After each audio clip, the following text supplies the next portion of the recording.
तोहे बाप के बा जे बीच सड़क पे ठेला लेके खड़ा हो गेला। अब की बार तो ठेला के ठोकनी है, अगला बार तोरा के ठोक दे, याद रखियो। अरे वाह, लड़की होई के लड़का का तेवर। हाँ? का कहले? तेवर? तो सुन, अब उ जमाना गई जब औरत मर्दन की जूती होत रहे। हाँ बिल्कुल, एकदम सही। राजनीति हो या खेल के मैदान, हर जगह लड़किन जात अपन तेवर दिखारल पिया। हाँ। और का तेवर दिखावल सिर्फ मर्दन के काम बा और जुल्म सितम सहल औरतन के ना? बिल्कुल ना। हाँ एकदम राइट। सुन लो, इस दुनिया में ऐसा कोनो काम नहीं के जबन सिर्फ मर्द कर सकेला और औरत ना कर सकेले। क्षमा चाहता नहीं सुनामी देवी, बीच में बोले खाती। जवन काम मर्द कर सकेला वो औरत कैसे कर सकेले? ए झूठो टाइम वेस्ट ना कर, चल अपन रास्ता ना। हाँ, अगर सामने विरोधी पार्टी अच्छा होके, तगड़ा होके, तो अपोजिशन पार्टी के तो भागा ही के पड़ेला ना। ए मैदान छोड़ के भागे वाली लड़की ना है हम। तो यहाँ जब मैदान में अभी ये पता चल जाये कि जवन काम हम कर सकीले वो तू कर सकेलू कि ना?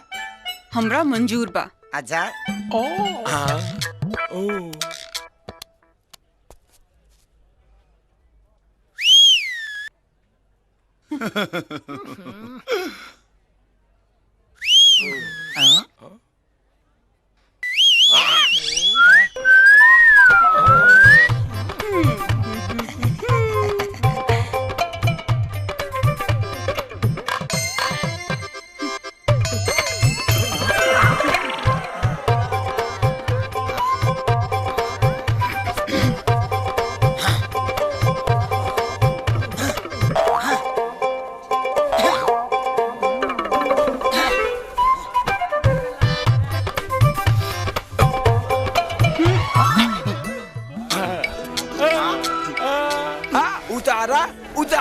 उतारा ऐसे उतारा,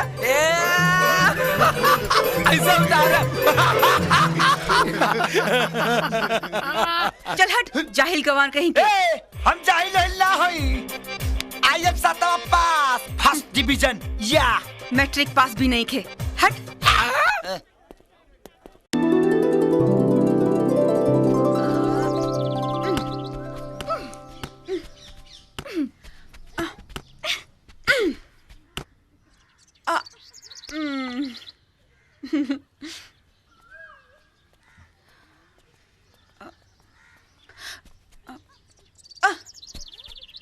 संभाल के।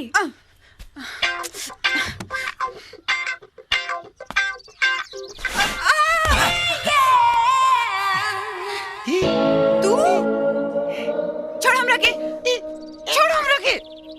ला छोड़ देने। हमार कमर। You idiot. अंग्रेजी में बड़ा निमन शुक्रिया करत रहलू कि है बनरियन खानी गाछी पक्का चढ़ गए रहलू। हा वो हमार कौ कट गेल बा। अब तो तोहरा मानिए लेबे के चाही कि सब काम औरत नहीं खिस्सा कर सकत। ज्यादा स्मार्ट बनताड़ा।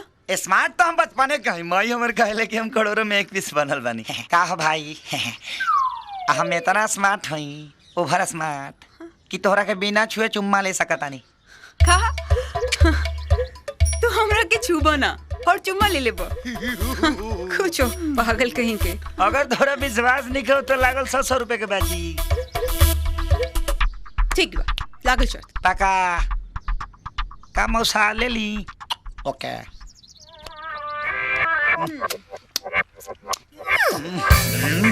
Control control.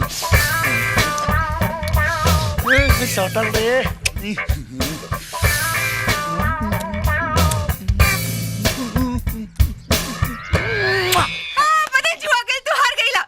निकालो पैसा।